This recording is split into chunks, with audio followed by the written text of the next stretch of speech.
Man, Frank Grillo is just a beast. Since 2020, this guy has done 33 movies and TV shows. That's not even including the 10 episodes that he did of Tulsa King.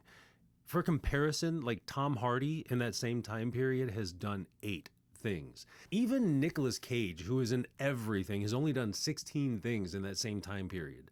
Half of what Frank Grillo has done. I mean, this guy just doesn't stop. It's the old, if you are ready, you don't have to get ready thing, which is appropriate. The always ready thing is a little bit of a leitmotif in his latest movie, Werewolves, which comes in handy because werewolves.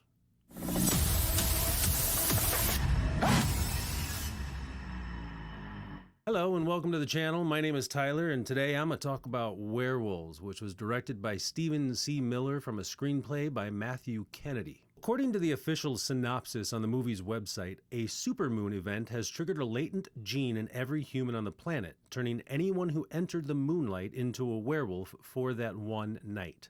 Chaos ensued and close to 1 billion people died. Now, a year later, the supermoon is back, but so is Frank Grillo as Wesley, whose hero police officer brother was killed in the inaugural werewolf supermoon incident, leaving behind a wife and daughter, Lucy and Emma.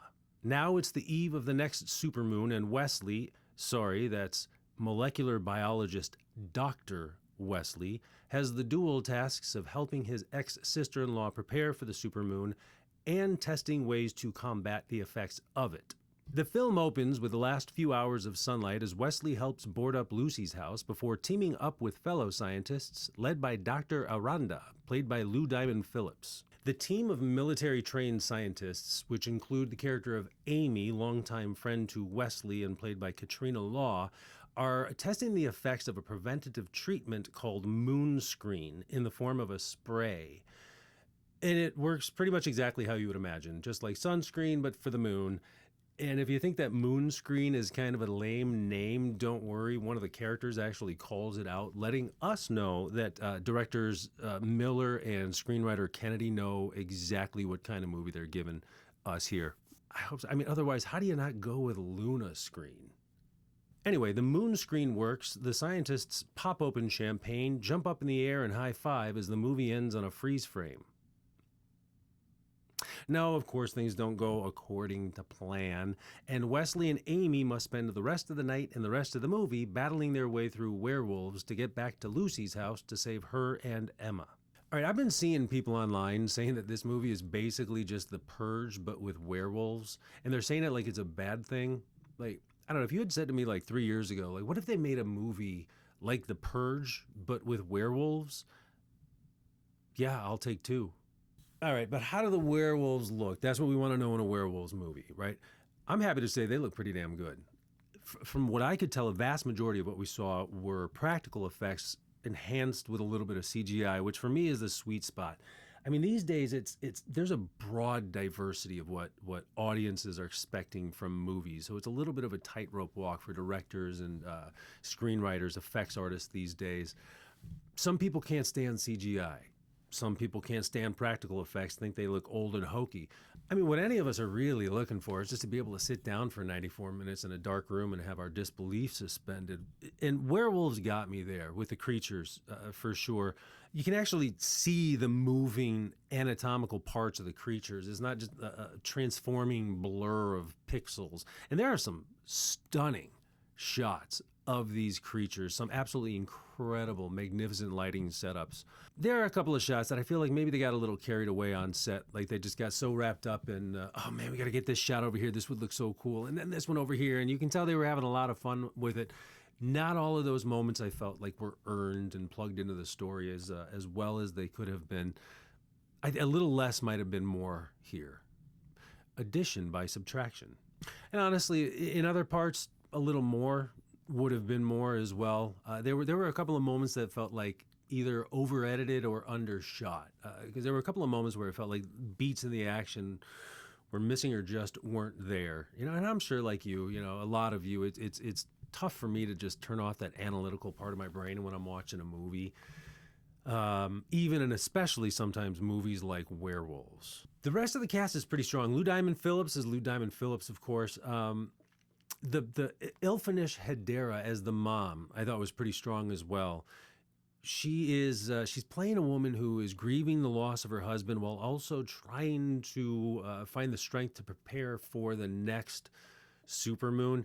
There's this little mantra that she repeats to herself throughout the movie. It's something like, "This is my home. I will protect it and the people that I love." I don't remember it verbatim. I've seen the movie just the one time.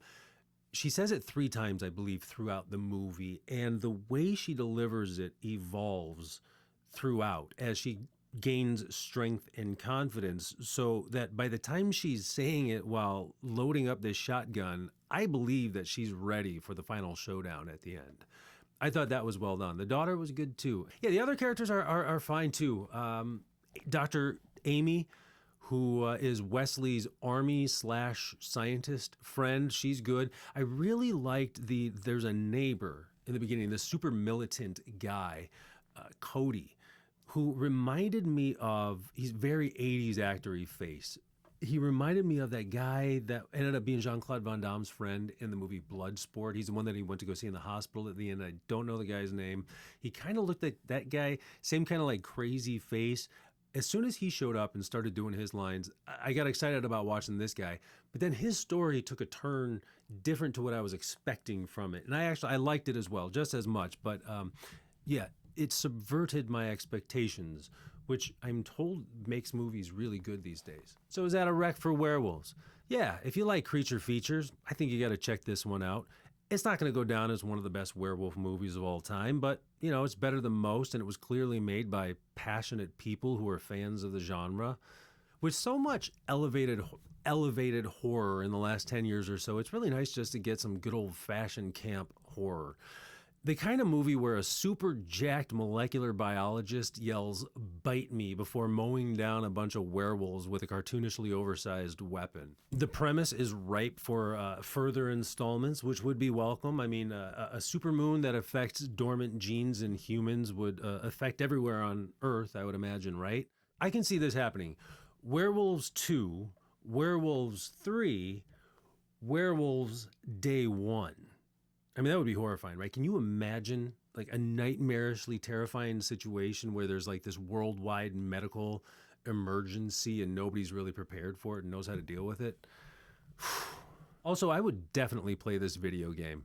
There's a moment towards the beginning where like 4 military scientists are standing up on stage, and I'm looking at these people going, okay, which one do I want to pick to start this game? And I'm genuinely not making fun of the idea that a guy like a super jack guy like Frank Grillo can play molecular biologist, because, I mean, 1, it fits the genre. You know, 2, a lot of these people actually look like that these days. You know, the idea of the white lab coat, bespectacled science nerd is kind of over, I think. But also, most importantly, I think Frank Grillo can actually play smart well.